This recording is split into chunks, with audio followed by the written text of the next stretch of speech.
deixa eu te perguntar sobre uma notícia que tem dado o que falar hoje, que é da coluna da Mônica Bergamo na Folha de São Paulo em relação à candidatura de Lula à reeleição em 2026. Então, assim, ela ouviu algumas fontes, não cita quais, mas que confirmam que ele está pensando se vai se candidatar ou não à reeleição. E daí, assim, eu fiquei, nos leva a pensar sobre isso, né? E daí eu fico pensando, né, assim, eu entenderia, eu acho compreensível ele querer finalizar a carreira dele com essa grande vitória que foi 2022. Mas, por outro lado, eu não vejo o Lula deixando de entrar em uma batalha com medo de perder, né? Então, assim, eu fico entre essas duas linhas de raciocínio. Como que você vê essa discussão?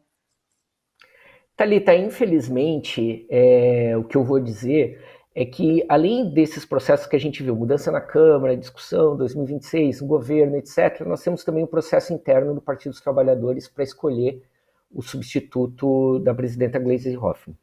A tendência maior, que é o nome favorito do presidente Lula, é o ex-prefeito de Araraquara, ex-ministro das Comunicações, né? Aliás, ex-secretário de Comunicação Social, o ex-prefeito Edinho. Esse é o nome mais forte que está colocado. Mas como é um processo interno, o tiroteio está livre, está aberto ainda, né, de possibilidades de outros nomes, etc., ainda que seja muito improvável.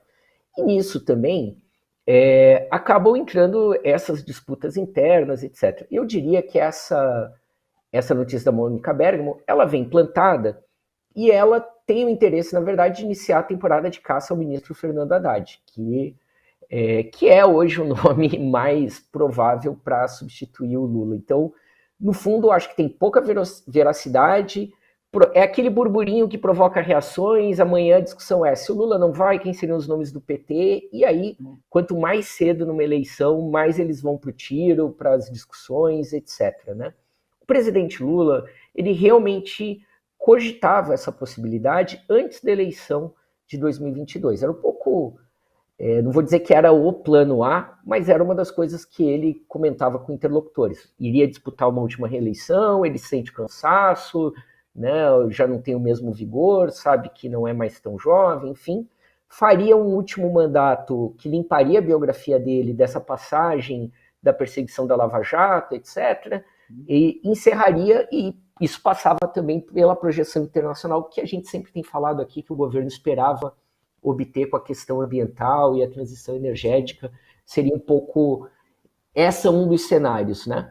Agora, como você disse, o presidente também sabe que as aprovações ao governo elas estão insatisfatórias mesmo em relação a boas notícias como essa que você colocou, do aumento do emprego, né, de ter chegado em taxas, que há desde problemas de comunicação até problemas de que esse crescimento de empregos se reverta realmente em aumento de renda, por exemplo. Né? Então as pessoas estão mais empregadas, mas não quer dizer que estejam ganhando mais, ou comprando mais, ou consumindo mais, etc., ainda que tenham muito mais estabilidade. Né?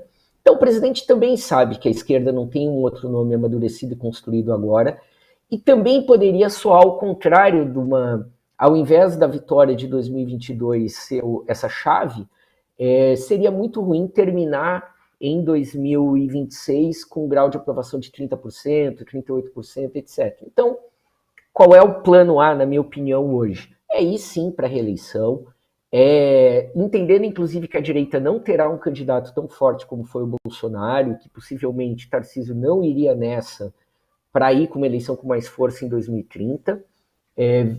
Obviamente, vencer a eleição e ter um segundo mandato mais próximo do que foi o seu segundo mandato, né, onde aí sim, com o presidente do Banco Central desde o início a seu favor, poder, e aí também poder de alguma forma domesticar o Centrão, construir esses apoios, etc. E aí sim, ter um segundo governo com mais musculatura que permitisse encerrar a carreira e construir o caminho para um sucessor, né? Agora, se o presidente ouvisse uma dica minha, eu diria, tire Fernando Haddad da economia, porque na semana que vem o governo deve anunciar os cortes. E aí, com mais essa coluna da Mônica Bergamo, etc., a temporada de caça ao Fernando Haddad está aberta de novo. E ele certamente será quem mais se desgastará e vai fazer esse papel de bloco de contenção, né, às críticas para justamente preservar o presidente nessa situação.